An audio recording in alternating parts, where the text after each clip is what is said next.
This podcast is brought to you by Pragmatic Solutions, the leading iGaming PAM platform with a modular approach, including many benefits like a fast, secure, and scalable API-based platform, integrated with all major third-party products and services. Make sure you head over to Pragmatic Solutions and join our smart thinking. Hello everybody. Today we are talking to Pete Laverick from Incline here on the IGN Marketing Podcast. We are going to talk about everything related to US marketing, meaning what is the current state of play, what are the CPAs, what are the LTVs, how do you handle bonus abuse, MarTech, and a lot of other good stuff. So if you're into US marketing or related to a US operator, this is definitely the podcast for you. Enjoy. Today, I'm super excited because I'm here with you, Pete Laverick, founder and CEO of Incline, marketing service provider based in the US. Hey, morning, Michael. How are you, Peter? You okay? I'm doing well. Very early, but we get used to that. I'm based on the West Coast. You're West Coast, so you would be, 9 hours behind Malta, would be my guess, something like that. So very, 9 hours. Yeah. Very, very early days. So yeah, thank you for making the effort and starting so early. Hopefully you had a morning coffee to start up with. We are ready to go. Ready and raring. Fantastic. Cool. Pete, let's start with, if you don't mind doing the 1 minute introduction of yourself. You've been in the industry for, I think 22 years or something like that. But if you can do us the 1 minute version, that would be fantastic. Yeah, even more, I think. I think it's 27 now. So I grew up, I'm based in California now. This is not a California accent, as you've probably already determined. So I grew up in northeast of England, in Teesside, and my mum and dad always worked within bookmaker, and they were up with Ladbrokes, William Hill. So I started at Ladbrokes when I was 18 years old, part-time job while I was at university. Then moved to Gibraltar in 2001 with a company called Stan James that doesn't exist today, the brand, but was very instrumental in a lot of innovation at that time. We were the first to offer in-play on a range of sports that now would seem it's 1% of what's offered now, but was very industry changing at the time. I then had a couple of years back in the UK with a company called Littlewoods that many UK listeners wouldn't remember as the pools provider, football pools provider. Started a company called Bet Direct. Then I had a major part of my career with Victor Chandler, now known as Bet Victor, where we had, that was from I guess 2004 to 2010, and ended up running the marketing department there. Worked very closely with Victor himself and learned a lot during that time. And then in 2010, absolutely out of the blue, in August 2010, I was got a phone call, offered a job in Las Vegas, working for IGT. Now it was a very different time then. Visas, maybe a lot of people who have inquired about visas and they're very difficult to obtain. 2010 was a much easier ride, and within 6 weeks, myself, the family, we'd relocated from the south of Spain to Las Vegas, and I've been on the west coast of the US ever since. I always remember when I moved in 2010, my then boss and now business partner said to me, in 6 months this is all going to be legal. And that was October 2010, and we only had to wait about eight and a half years, but he was right in the end. We got there in the end.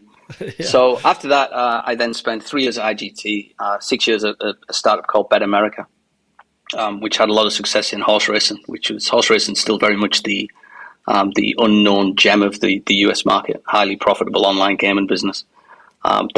We exited that business 2018, then had a couple of years in social casino, and in 2019, started working with the Connexus Group Party Solutions as a consultant, and from there, organically grew Incline, which was a need from the partners who we worked with on a consultant business and a recruitment basis through Pentasia. There was a requirement or a need in the market for fully managed services. A fully managed marketing services provider that had been seen in the European markets previously and in Latin American markets, but had not really been seen in the US market. Fantastic, very good, and that's a great segue into Incline as well. So maybe you can just give us the brief intro to your company as well. Yeah, so as I said, it was organically grown from working as a consultant with several land-based casinos, several large land-based casinos in the US, who were not always interested in the option of selling that market access, selling that license to a major national provider. So these were casinos who have very strong local brands, strong local databases, had everything they needed to be an online provider, but they didn't have those online marketing skills, and it was very difficult to get them. And coming back to the visa question, and I'll probably come back to that a lot because it's a real key element of the US market over a lot of the skills, experience, talent are in Europe, and how much of that could come into this market. And at that time, we had a different president. You may remember a few years ago, he wasn't very keen on letting people in. So at that time, it was really, really difficult. 18, 19, 20, it was really, really difficult to bring skilled, experienced people in. I'd built up a network of people who had worked in real money gaming, in marketing. Many of them had worked for me over the past 8, 9 years. So we brought a few of that team back together, and we created a team which offers user acquisition services, CRM services, a little bit of product consultancy. We can essentially run, all commercial aspects of an online casino. And since then, we've now progressed to, I think we have 23 staff at the moment, working on about 13 brands in the US and Canada. We're also live in Ontario now, primarily focused on casino. Didn't think that at the start, thought it would be sports, but we naturally led to casino. And we've had a lot of success with a lot of successful clients and brands that we still work with today. Fantastic. Very good. Yeah, and this is the marketing podcast. So when we speak about the US, we're going to deep dive a little bit into the marketing side of the market. So like I mentioned before we started here, Pete, like I said, at least for me, I think there's, for anyone who's not working with the US market on a day-to-day basis, I think there was, that we were hearing a lot about the marketing side and the insane CPAs and also lifetime values of players, et cetera, maybe a year and a half back. And since then it's somewhat calmed down, or it's not the headline news anymore, so to speak. But it would be fantastic, Pete, if you could maybe just start with your State of the Union. Like, how is the marketing landscape in the US at the moment in terms of acquiring new players and sort of any other things you can think of? What's the summary? Yeah, I think you'll probably hear me differentiate sportsbook and casino as well. I think they're very different, and sometimes we merge them too far together, but they're very different demographics, very different industry dynamics. On sportsbook, we've got 3 brands controlling probably 90% of the market, and they probably control about 60% on the casino. So they are very different. I think demographically wise, and I don't really have any sources, but from my personal opinion, there's a far greater crossover of sportsbook to casino in Europe than there is in the US. Mm-hmm. The US has a very strong slots tradition, and if you just take the eye test in any casino in Europe versus any casino in the US, there's a much higher proportion of slots in a US casino. Yeah. So we'll probably keep coming back referring to that. But if we start with sportsbook, I think there had to be a slowdown. They could not continue the spend and the CPA levels that were ongoing. Mm-hmm. One of the beauties of having a very new industry is that you can kind of create your own lifetime values. Yeah? There's no real official lifetime value to peg your CPAs to. Mm-hmm. But after 3 or 4 years, you're now getting those CPAs. Sorry, you're getting those lifetime values. And I think, most would probably admit that they're not as high as they initially. There were some investor docs out there in 2018 that some of the big guys were saying $2,500 customer lifetime values and things like that. And I think anyone who'd worked in the European market knew that was pretty unlikely. So we've seen a slowdown in what I would call land grab spend. Land grab spend is essentially where a marketing team gets sizable. I mean, we're talking $800, $900 million budgets. Some of the big guys were having, and they were just splashed everywhere. And I'm in California. There's no legal sports betting in California, but for a period of a year or two, every time I turned on a sporting program, there was a commercial from PointsBet or Caesars, or it was just this land grab that was spreading way beyond what it needed to. Yeah. What we've seen is there's definitely been a refocus of that. There's definitely been a focusing of spend, a tightening up of spend. Tradition, that means that some of the traditional media is probably the first that comes under pressure. So sponsorships, TV commercials, that type of stuff. I think there's definitely been a tightening there. The digital markets, they appear to be as strong as ever. We spend the vast majority of our investments on Facebook, Google, Apple. Those markets are still very strong, but they do offer a different level of tracking than a sponsorship or that type of thing would work. One of the other things which is really important, the differentiation between the two, is that I use this kind of self-proclaimed line of the water level of a CPA. And when we've got 90% of the market dominated by 3 brands, the CPAs are really determined by what they're willing to spend in the market.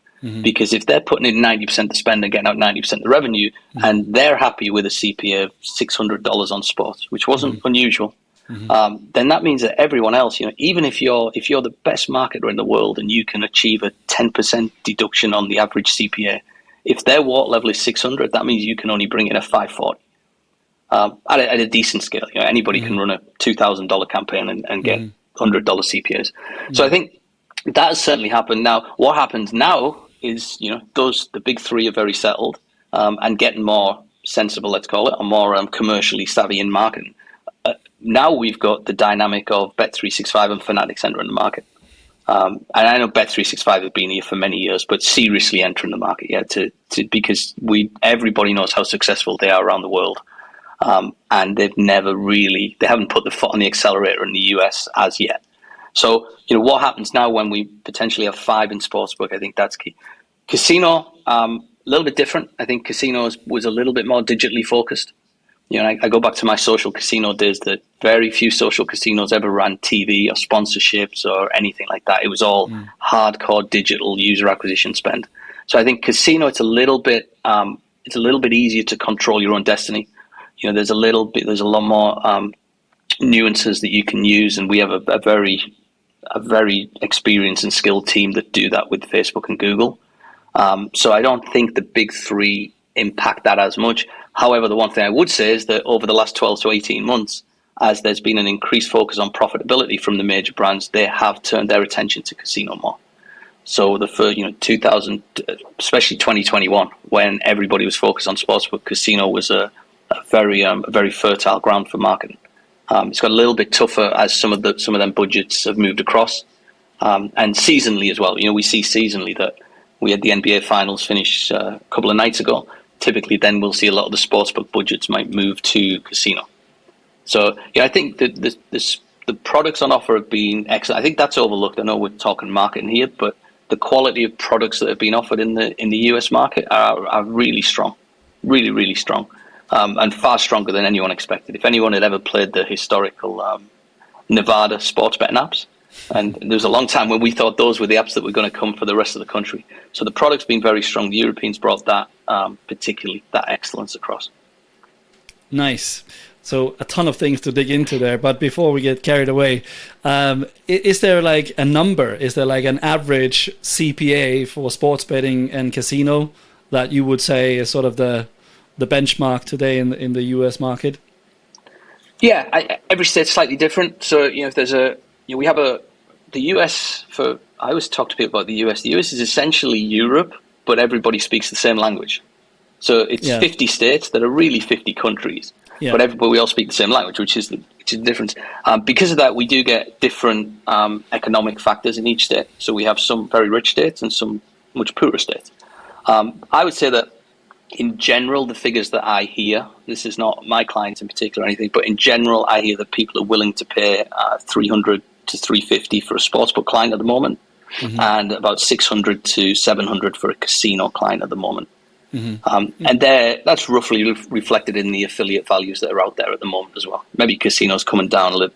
Casino would maybe be back to 500 on affiliate CPAs at the moment. Yeah. And then the counterpart of that is obviously the LTV, as in, is it worth it in the US? And again, this is a super wide question. I understand that, but let's say, are we still in land grab mode and we don't care so much about ROI, or are we now at a place where we do actually have a somewhat healthy margin between what we pay and what we expect to receive back? I think we'll start with casino. And in casino, the answer is yes, and I think publicly available data shows that. There's a lot of the public listed customers will show. I would say that it is not uncommon to get $2,000 plus lifetime values pretty quickly in casino players. Okay. And not broadly different. We've seen that in Europe for some time. They're much more valuable than sportsbook players. The sportsbook, yes, I think DraftKings and FanDuel in particular both reported that they're seeing positive customer lifetime values at the moment. I do feel that those customers are a little bit easier to lose. With the sporting calendar, it's a little bit harder to keep them. One of the things you'll see in the US market is that we don't really get in particularly the UK and the soccer-driven markets. The NFL football season drives almost it's almost like a re-engagement, a reacquisition of players. So we'll see that land grab has become very seasonal. So it'll be end of August, September. But I think people are willing to pay to get those players for those 17 weeks of the NFL season. It's the Cheltenham equivalent in the US. So to speak. It is over a period of 4 to 6 weeks that people, they know they will then keep those customers for a little bit longer period of time. Very good. And while we're on the acquisition side, Pete, so obviously, let's say a necessary evil or a forever discussed point is welcome bonuses and bonus spend in general. And again, looking from afar, the US operators at least were super aggressive, and sitting over here in Europe, we're like, this is going to go bad real quick for them. So again, what is sort of what is the current level? Have they calmed down? How do they deal with bonus spend? It's a massive challenge over here for any operator, right? And advantage play, abuse, syndicates, the whole gang there. So yeah, what's the state of affairs over there? Yeah, I remember. So bonus has always been a hot topic for me all through my career. And I remember I think it must have been 2005 or 2006, and we had the 60th anniversary of Victor Chandler, the company being live. And I had this great idea. I said, why don't we'll do a £60 free bet? And there was nothing in the UK market. It was all £25 free bet as it is today. It's all come back again. And we did a £60 free bet, and it was a roaring success. I mean, it was over Cheltenham, I think. Over Cheltenham, we had tens of thousands of new customers, and we thought it was the greatest thing we've ever done. We're high-fiving ourselves around the office. And then we got the cost of it, 4 or 5 weeks later, when the month ended, we saw the cost of it, and we were like, this is insane. You can't, even at that level, £60, we couldn't make it. So kind of fast forward, and I mentioned I was doing some consultant before we founded Incline, and we would do a lot of product launch strategies, promotional strategies. And I still have the slide now, and I showed it in several boardrooms around the US. And I told them the story of how European markets learned from having crazy promotions, and now everything. Still have this slide that says, look at all these promotions in the UK: £15, £5, parlay, multiple, £20. And I showed that, and I said, nobody will make the mistake here in the US of doing all these crazy promotions. I mean, I could not have been further wrong. I could not have been more wrong, because as soon as we went live, we had. We started with 250, then 500, then 1,000, then 2,000, then 2,500. And it really did get out of control. It has calmed down. It has calmed down somewhat. There's a couple of things that are really interesting about it, though, is that, across all of our clients, the average first deposit is $75. I think it's $72 to be exact. But so offering a $1,000 bonus is unachievable for the vast majority of players. Really is unachievable. And also the way that these credits have been handled in a financial aspect and taxation has actually been beneficial to offer a lot of bonuses, because you were able to deduct that cost from your gaming returns, net gaming returns. That's been tightened up. So I think New Jersey just about tightened it up. We just had a reduction in Michigan, where we have a client. So that is happening, and that will mean that the sportsbooks and casinos online will be forced to be clever. I think I think one of the things we do best of all is the reason why we're not a marketing agency. And this is my line about we're a marketing services and not a marketing agency. Is a marketing agency will come in as a third party and offer to get you new clients, or offer to send you emails. What we have is a team of people who understand promotions.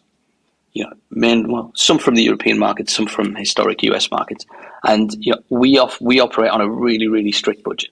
So all of I'm pretty sure if you look at all of our clients, we have the lowest introductory offer in every market.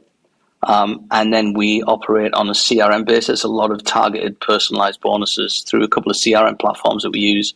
And we're able to, I talk about perceived value a lot. A lot of what we're trying to do is offer perceived value without real financial cost.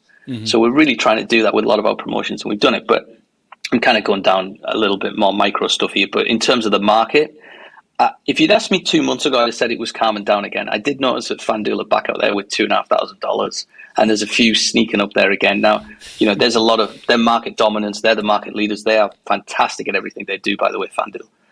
And they've probably worked out that they can afford it. Yeah, they're the smartest. They're definitely the smartest company in the room at the moment. So, maybe there is a place for it. But in general, they have come down a little bit, and I think we're seeing a shift of the user acquisition into more of the CRM, personalized, where you can award the most valuable customers the bonuses that are required. I can just imagine that right now, or for the last years, actually, there is some very secretive Facebook groups and syndicates sitting around the world, just rolling their hands and getting into the thick of it in the US, and must have been milking it for the last couple of years. I mean, further than that, Michael, I've had emails of syndicates where they just send Google Forms, and they will send Google Forms to university campuses. Okay. And they'll try and recruit, and it's PayPal in, PayPal out. So no, there's a lot of. So there's two sides there. There's kind of what we would call promotional abuse, or advantage, promotional advantage taking place. Yeah, and I think that's part of it. But eventually, so the bigger companies, particularly, the excellent operators like FanDuel, they'll be really good at cracking down on that and finding that, and they've got a lot of experience in the market. I think the other side is the side that I'm more interested in, which is just offering too much when you don't need to. Yeah. Why go with $1,000 bonus when the average customer, the average bet is $60, $65? Yeah, it's just not required.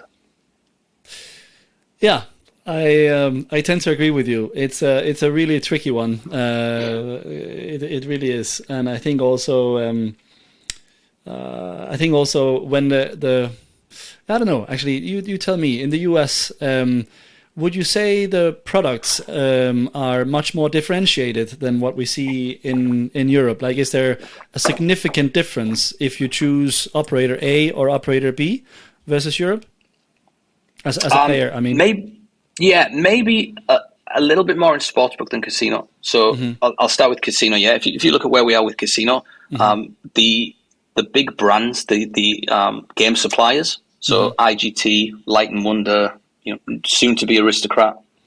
NetEnt a little bit different because NetEnt don't have the land-based heritage here, but those I should call NetEnt Evolution now, but Evolution does. It is mainly the same content on every site. Some sites are differentiated with their own, so Entain have a lot of their own content, a lot of jackpot content. You'd probably argue they've got the strongest casino product out there. So realistically, what can you do with the casino product around the edges with the Palm? Slightly different promotions, free spins, bonus functionality, a little bit difference there, but the game content's essentially the same, especially the most popular games. So the most popular games are still those IGT classics that I was working on 13 years ago. Yeah, they're still the games that people want to play, and they recognize them from their land-based casino onto the online device.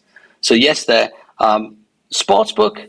I think there's more product differentiation there, especially in terms of the mobile product. So the mobile product, FanDuel again, excellent. DraftKings have done a really good job on their product. Somebody like PointsBet's a good example of somebody probably had a really good product but just couldn't get the market and leverage that they needed, to get the scale that they needed. But I think so. If you said was there, a sportsbook product that could be better, I mean, it's Bet365, which is the best product whenever I'm not here, the best product, the sportsbook product that I see in the market. And they've said they've been here. They're now in Ohio getting a little bit more serious, but I'm sure they're gonna get more serious as the upcoming years progress. You can almost sense they're rolling up their sleeves slowly in the US. Yeah, and sat back and watched a little bit, and maybe waited for some of these promotional spending to come down and the market spending to come down. Although ironically, I think they're out there with the most attractive offer at the moment. I think they've got a bet $1 get 200 free at the moment. So they sat back, and now they've gone pretty much to the top of that generosity tree. Yeah, agreed. In Europe, let's say, at least on the casino side, maybe it's a slightly cynical view, but sort of dumbing it down and looking at it from a normal casino player's view. I would say product-wise, it's very often, do you want milk, or milk? Like, no matter which casino you choose, product-wise, the product experience to a large extent is the same. Some would say it's a commodity. And in general, in markets where your product is a commodity, typically the differentiation comes on the branding side of things, or standing for something, or having a very unique sort of look and feel, like you said before, the perception layer, so to speak, even though the experience once you log in might be more or less the same. I would say in Europe, we could be a lot better in general across the industry at appreciating the value of building a brand, taking a stand, having a USP that you stand by, communicate it, and it sort of penetrates in everything that you do. There's too many just doing the same, only focusing on performance marketing, and not willing to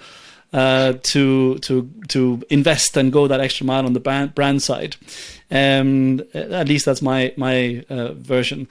How is it in the US? So first of all, do you agree with the European view? And how does US differ? Because I mean, at least you can see a lot of the bigger brands really investing into very A-list celebrity brand ambassadors and spending a lot of money. What's your view?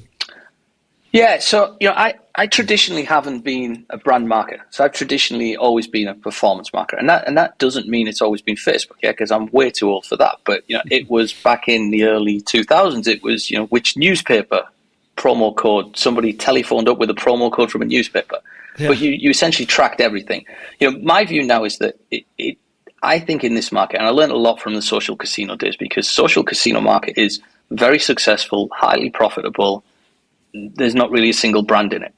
I mean, it's all performance. Yeah, there's you could argue that Slotomania is a brand, but it's not really. And you could argue, look, Aristocrat have got a huge social casino business. They own some of the biggest brands in casino, with Buffalo and things like that. And a very small proportion of their online social casino business comes from a brand Lightning Link. The rest of it are new brands that were driven by performance marketing. So I do firmly believe in these days that you do the performance marketing first, and if you're doing that correctly, then you get the brand crossover. You almost get an organic brand overreach, and that's something that just the sheer proliferation of the digital media and everywhere we can go with it now just allows you to. Yeah, we can see so much data, so much reach at where people are seeing it.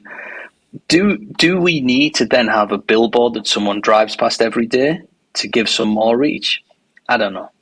I struggle with that a little bit. I can understand if you're sportsbook and you want to do TV ads around NFL. I get it. Yeah, there's millions and millions of people watching it. There's a brand reach there.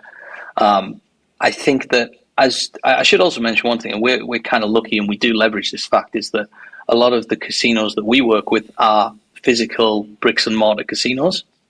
And I'm going a lot between European and US here, but for anyone who's been to the US will know that a casino here is a little bit different than a casino in Liverpool city centre, where I used to go, where there was 3 tables and 5 slots. And so we work with one of our customers, Four Winds, who have 2 very large properties and 2 other properties in Michigan and Indiana. That's a huge branding experience.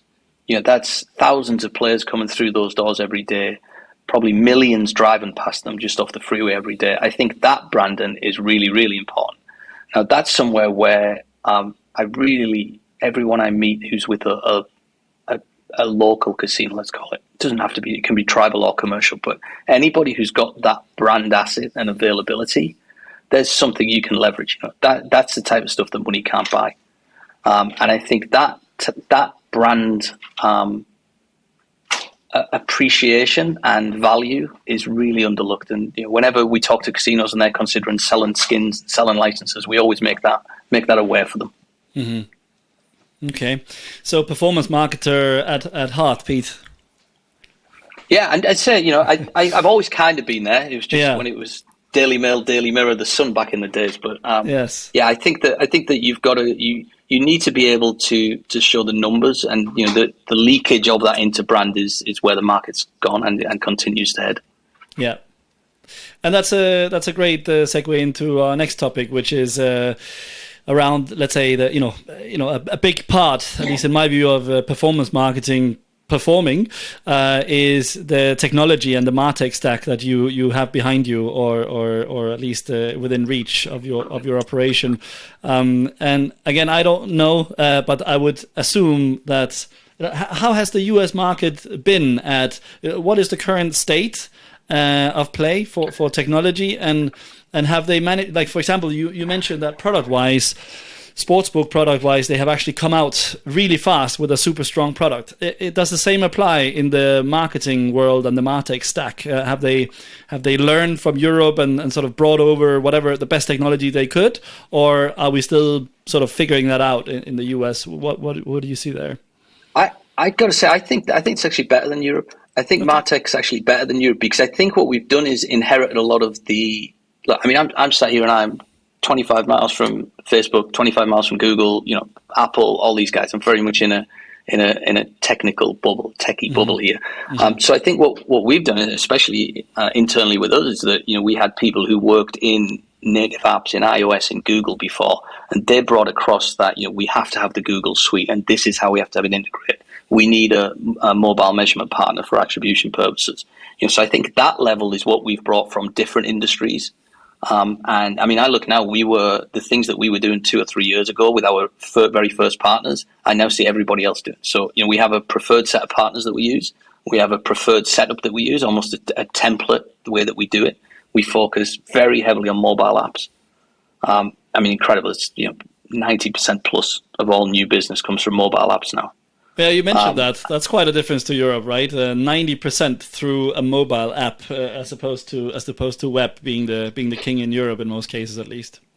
Yeah, and there's a couple of product reasons for that. So mobile web in particular is a little bit different, a little bit difficult to do from a regulatory purpose here. So a lot of sites you still just can't go on the mobile web, open an account, and place a bet because the geolocation isn't deemed strong enough.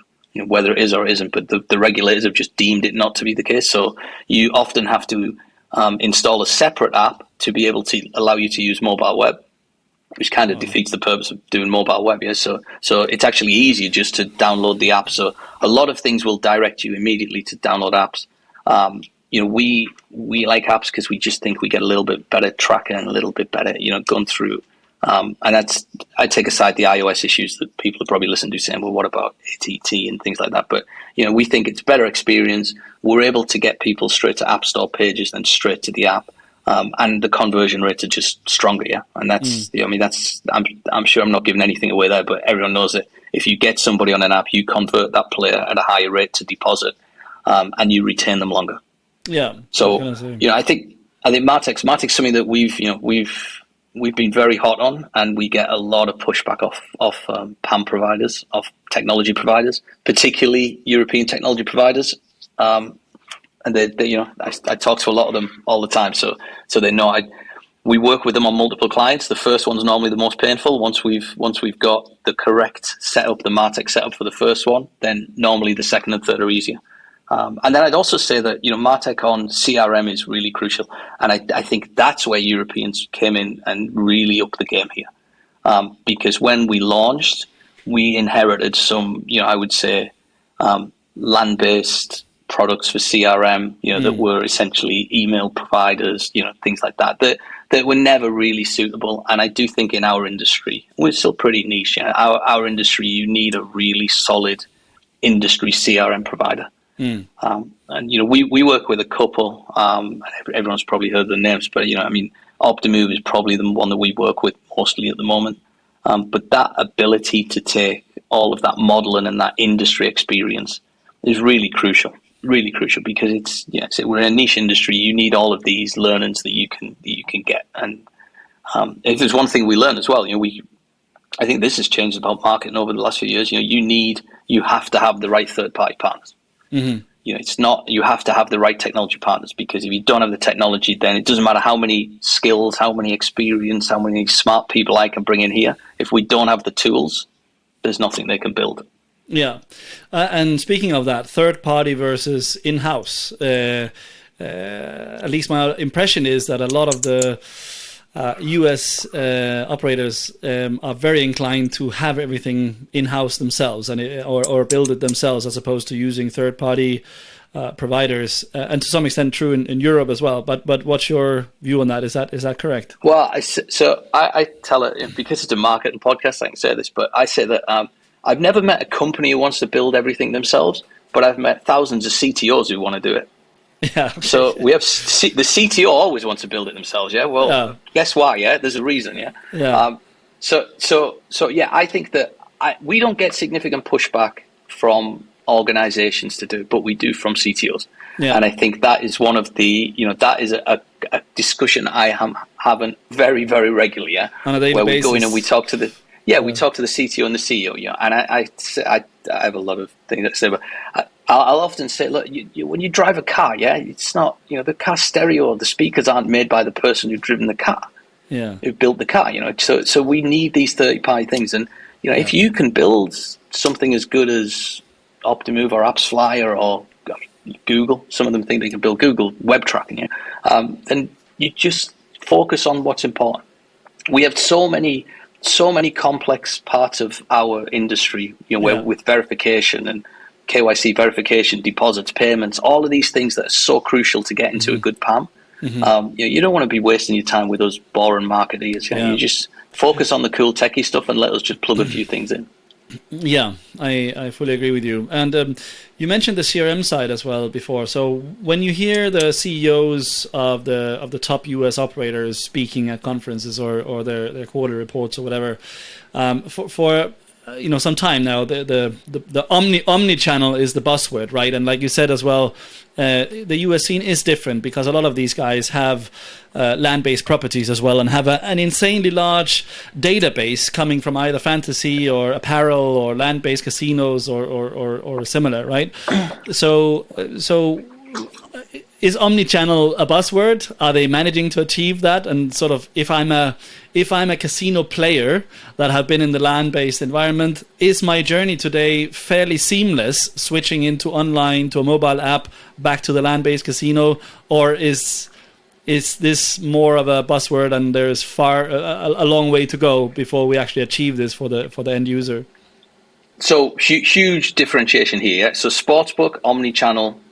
I think for the words of a former president, it's fake news. The online business is so much larger than the sportsbook retail business that it's almost irrelevant. I think we're at 97-98% now online. So in sportsbook, I think that's irrelevant. I don't think that's worth the effort. Casino, land-based casino is still far, far, far larger than online casino. And billions and billions and billions of dollars behind it. It's going to be a lot of years if it ever catches up. So there is absolutely a play in omni-channel casino. They are. We haven't really mentioned offshore and the impact of offshore. Offshore still occurs in sports, but it's a little bit less so in casino. So therefore, you've got all of these casino players who are very used to the land-based machines and the ticket in, ticket out functionality that you can introduce them to that online casino experience. We know that US consumers are insanely loyal through loyalty cards, loyalty programs. I mean, it's insane. You just can't. I saw a report yesterday. Something like 72% of players rate loyalty card as the most important thing in their, not just in casino, in everything. In US consumer life, 72% of people think a loyalty card is the most important thing.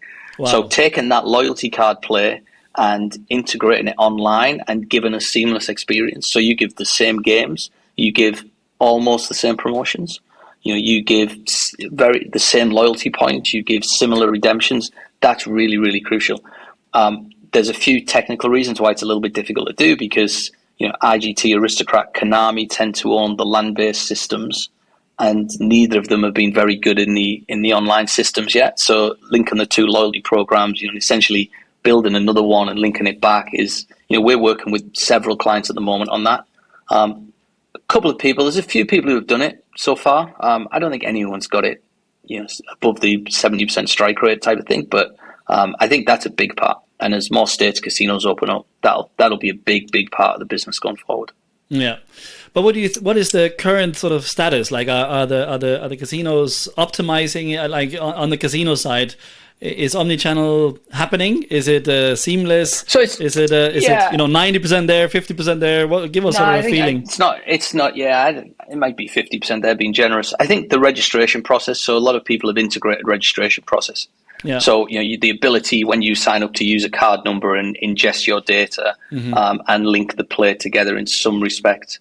I can't think. I think so. MGM have probably done the best job, but I say that that's got a little bit of an asterisk because they're a hotel, and certainly when I use MGM, it's more about the hotel points rather than anything else.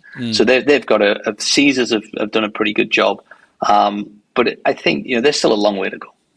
There's still a long way to go to see when you see people in the casinos and they're all lined up with their card and they're putting it in the machine. It's everything for them. Carded players, the term they use. It means so much to a casino player, and I don't think it quite means the same online yet. Great. My day job, Pete, when I do podcasts, is working in the live streaming space with live spins and in general. So we work a lot with influencers, with streamers, brand ambassadors, etc., etc. And again, if we look into the US sort of space, the investment and sort of the entertainment factor, I guess I would say, is sort of much higher in the US. Like jokingly, I say. It's like if you're born in the US, you're born with PowerPoint in your hand. And if you're born in Europe, you're born with an Excel sheet or a Word document in your hand. Sort of jokingly, like from birth. Like everyone is just great presenters and entertainers to a large extent. What is so from an acquisition perspective, what is your view in the US in terms of influencers and streamers and that sort of way of let's say acquiring players or and also another area is the casino space in the US is typically said to be quite older demographic, and that's one of the challenges that the casinos have is how do we bring in a younger demographic, because we can't stick with the plus 50s for the rest of our days here. Yeah. So firstly on that point, that's the kind of, can we stay with the plus 50s? That's been, I remember my first week at IGT and somebody said that to me. It was a big presentation. They said, look, how do we get the younger demographic in? I'll never forget a wise old owl at the back of the thing said, well, why do we need to? He said, there's always people turning 50.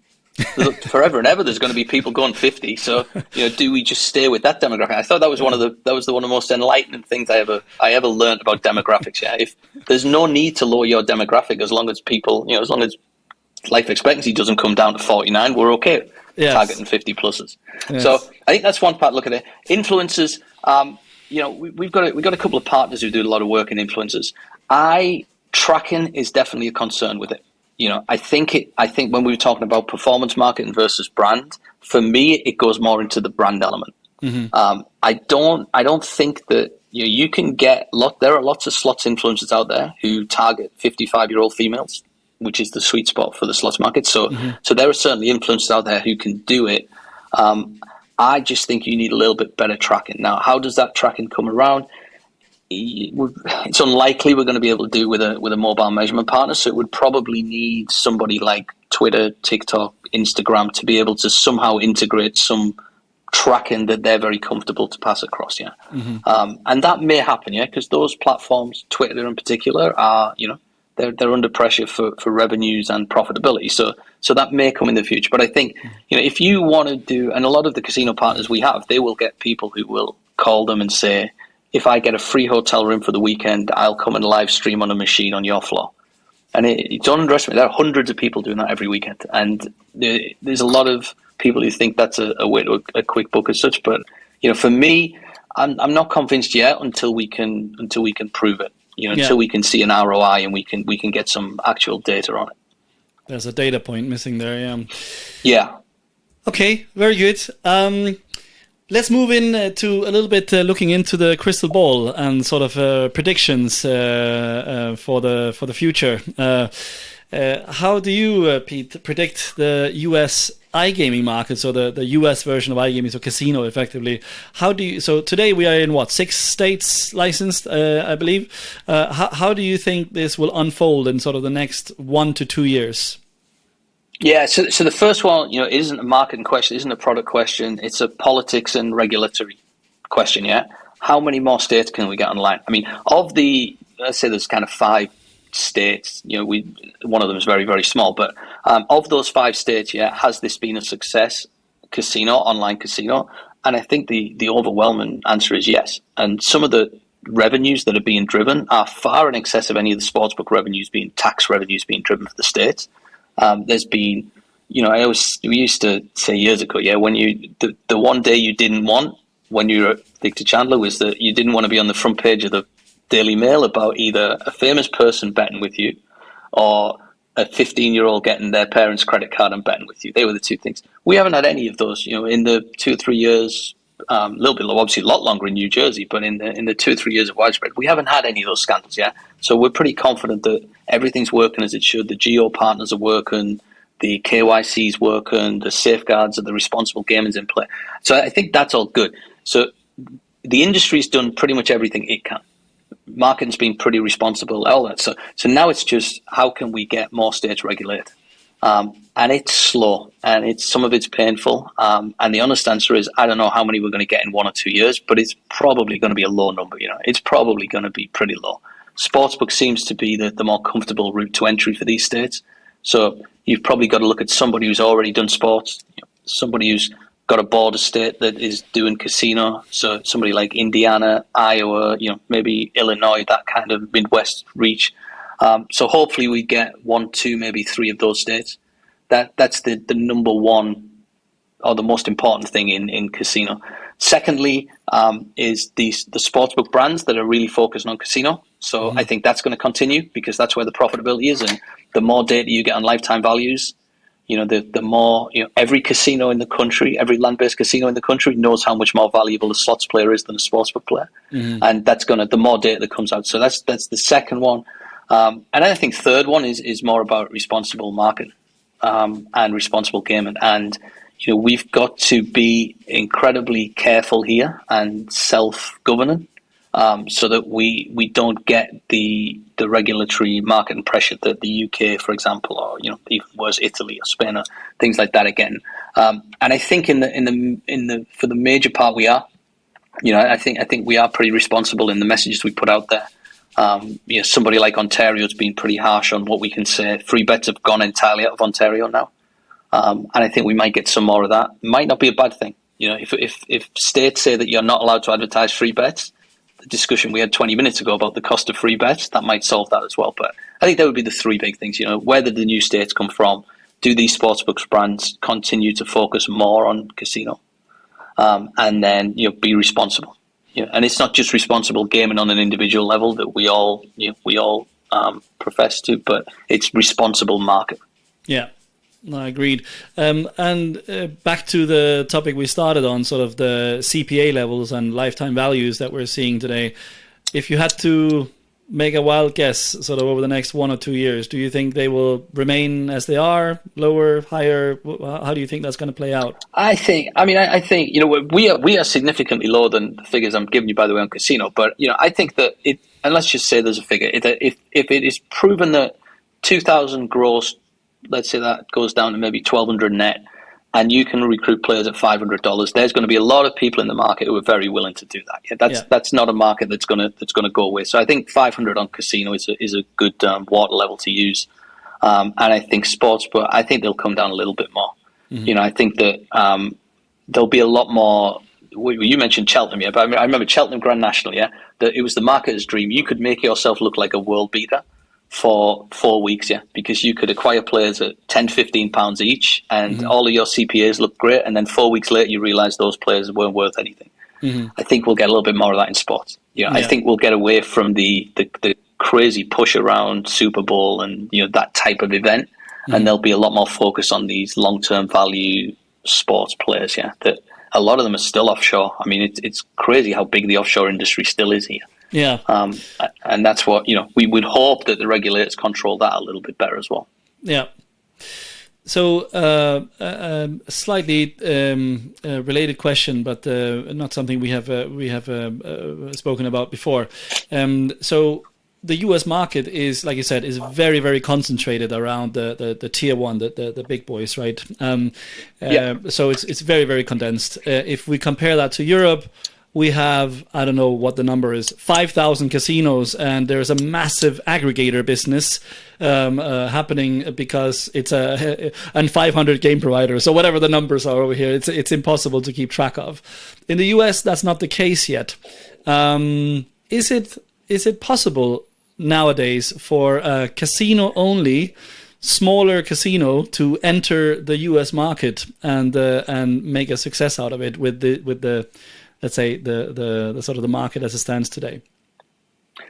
Depends what we're calling a smaller casino. So if we're talking about a small online only operator who operates in, let's online say only in casino, one state, really tough. I mean, really tough. The barriers to entry are high because the number of licenses, states are much fewer states, fewer licenses within those states. So they're going to have to be very well funded to be able to just afford the market access, because that's going to run in the tens, if not hundreds of millions of dollars. But let's say we have covered that. Let's say we have a market access. We're now at the starting line. We're in the 3 big states or whatever it is. Just from a pure brand and marketing perspective, can you grow a business? You can, because in casino your lifetime values are going to be so much higher, because you're going to have roughly the same product, because unless you've really upset IGT or Aristocrat in the past, you're going to be able to get the content. They're very widely distributing this content, so you can get the content, you can get the same product, and then it ultimately just comes down to, can you do a good job marketing? Can you get the players in at less than 500? Can you get them in cheaper than everybody else? Because the lifetime values are they'll follow through. If the product's the same, if the product's strong, if you're bringing over good CRM people, then yes, you can. And there are a few people trying that. In New Jersey's got more casino licenses than other states. Yeah. So you can get there. It doesn't cost $100 million to get access in New Jersey. So there are a few. Let's call them smaller European organizations that are trying that there at the moment. And you may even see, you've seen a lot of the European sportsbooks come over. That they're not as small as the people you're talking about, but I'm just running some names. But Betway, Tipico, these Betfred, these people who have maybe not had the success they envisaged in sportsbook, you may see them pivot to casino because they'll have more chance in casino to get profitable quickly. Do you think we're going to see the same in the US one day as we see in Europe, like with this massive amount of brands and aggregators and providers coming in? Will the same thing happen in the US, or will there? I don't think we will, because I said earlier on about this is states of 50 countries within a continent. Yeah, we just all speak the same language. But the fact that we do speak the same language means that we see the same brands and we share the same media and we share the same online experiences and things like that. So therefore, that's why I think we get, it's like taken, I'm going to default to the UK, but it's like why England, Scotland, Wales and Northern Ireland don't have different brands here. They're all different countries. But because they kind of consume the same media and consume the same brands and things like that, I think that's how you're going to see the US progress here, because we do, we still consume the same things. Our supermarkets are branded the same and things like that. So I think that's, and that's where FanDuel in particular have been really clever, because FanDuel, they had the operational expertise of their European Paddy Power Betfair, and they understood that if we build this commonly seen brand across everything, then we'll get the reach. So it's 50 different countries, but it's the same ecosystem or media landscape, because mainly driven by language, so to speak. Like you're saying, you can read and all the media networks is so distributed and accessible in all 50 states nowadays. So especially the digital ones. Yeah. So there's regional TV shows, but there's not regional Facebook or Google. Yeah, no, exactly. Same for everyone. Exactly. Okay, 2 questions left here. What would be your top 3 tips to other operators considering entering the US? So I'm going to repeat. I think we've covered a lot, Michael. So Yes. apologies if some of this is repeated. That's good. I think the first thing is understanding the difference between casino and sportsbook. And the biggest error I see sometimes is people say we're going to launch a sportsbook and then we'll cross sell to casino. That's not how the casino market works here. FanDuel had a great slide in their investor relations doc in I think November that showed 20% of the casino market of the total available market comes from sportsbook crossover. Yeah. And I say to everyone, go into the biggest, next time you're in Vegas, go into the biggest casino, look at how many people are playing slots, and then count how many people are in the sportsbook, and then see if they look even remotely similar. Yeah? They don't. Yeah. One's a female heavy demographic, one's a male heavy demographic. So I think don't come in thinking that sportsbook just cross sells to casino. It's a different market and it's a different demographic. That's number one. Number two, and this goes back to more my consultant days than marketing days, but the biggest error I see from companies entering a market is they will come in and they'll have aim and objective, and it'll say, we will get 5% market share. And that's it. And they say, we're going to get 5% market share. And I always say, you have to build it bottom up, because if you don't understand the cost of getting a new customer and how much that customer will contribute to your business, there's no point ever talking about market share. So, start with a bottom up model. So start with the first thing on that sheet shouldn't be how much the customer support staff cost, or how much is my server going to cost. It should be how much a customer costs and how much I get out of them.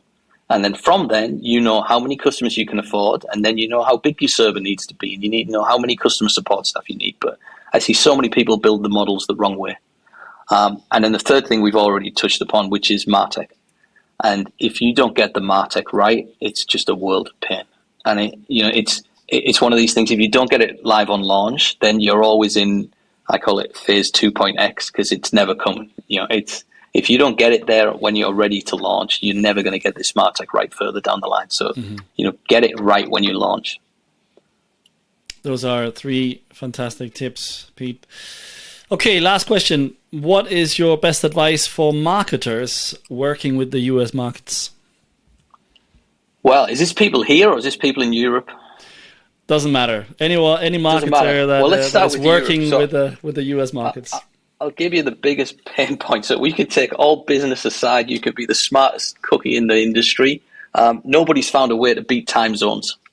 So time zones and time differences is by far the toughest thing to work with. Yeah, as you're sat there about to enjoy an evening glass of wine, and I've had 1 cup of coffee here.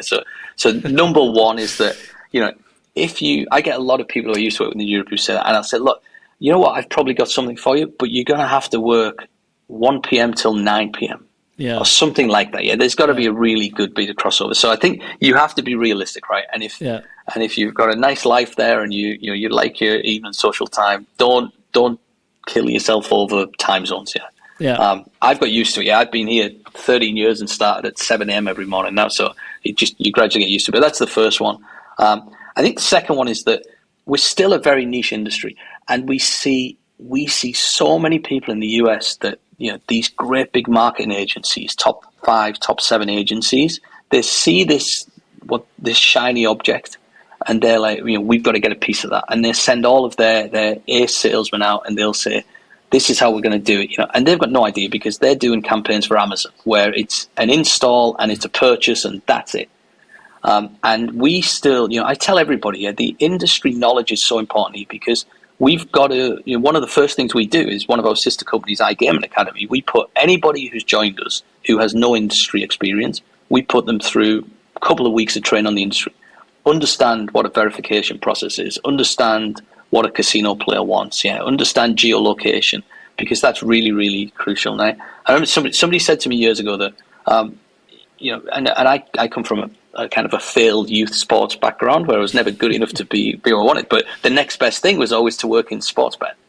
So there was quite a few of us who went that way. And somebody said to me probably, they said that you don't have to love this industry, you don't have to love betting to work in it, but you can't hate it. And I thought that always resonated. You have to have that little bit of passion, and you need that bit of passion. And if you just come in as a marketer who has no interest in what's going on, it's not going to work.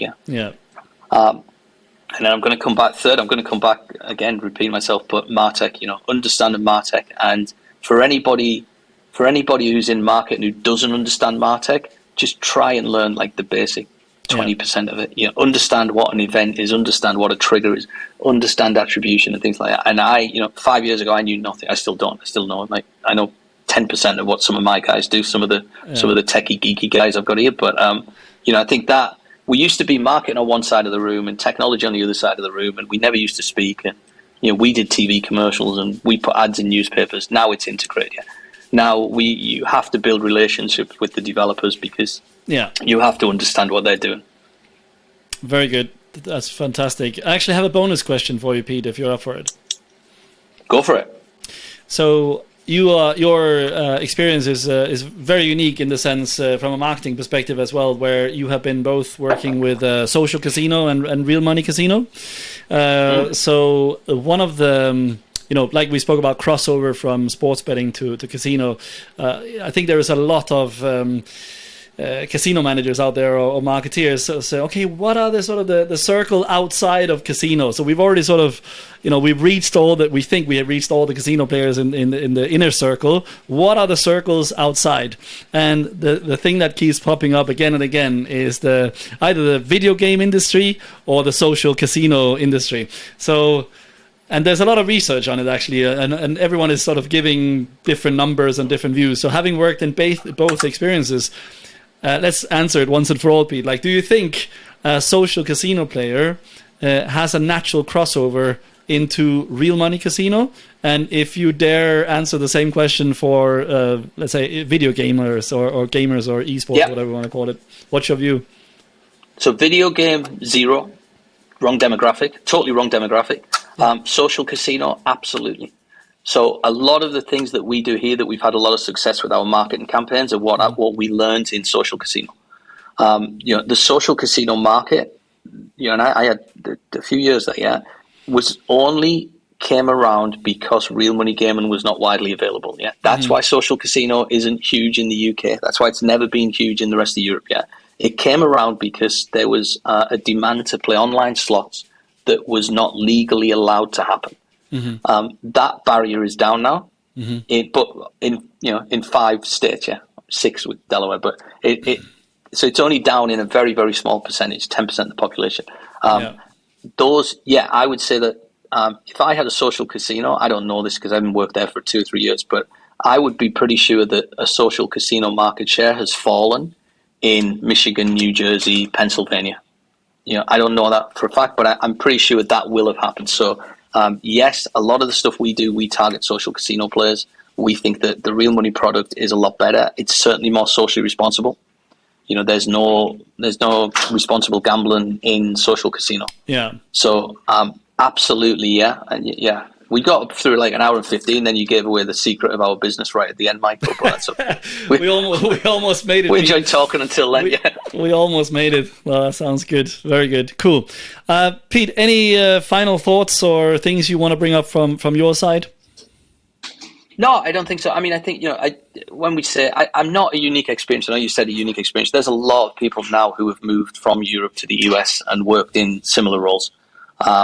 Maybe I was one of the first, maybe I was 8 years too soon, but, I think that the merging of the European skills and experiences with some of the MarTech and the digital marketing experience that exists, in the US, particularly where I am on the West Coast, this has been very much a stronghold of it because of the prevalence of the large digital companies. But, I think this is still a great industry to work in from when I was 25 years ago taking my first bet at Ladbrokes. It's still a great place to work, and it's a fun place to work, and that's one of the things. I have people who are in jobs that are not fun sometimes, and that's what we sometimes forget. It's a great fun industry to work in. Happy to not be working in banking, that's for sure. Pete, if anyone wants to reach you or Incline Bet, what's the best way? Well, our website is incline.bet, and my email, feel free to contact, is pete@incline.bet. Nice and short. Nice and simple. That's how we like it. That's good. Pete, it's been an absolute pleasure spending an hour and 6 minutes together. Let's do a round 2 somewhere further down the road and keep following the US marketing landscape, so to speak, if you don't mind, if you're up for it. Sounds great. Thanks for the opportunity, Michael. Perfect. Have a nice day, Pete. We'll keep in touch. Thanks. You too. Have a good evening. Bye-bye. Bye.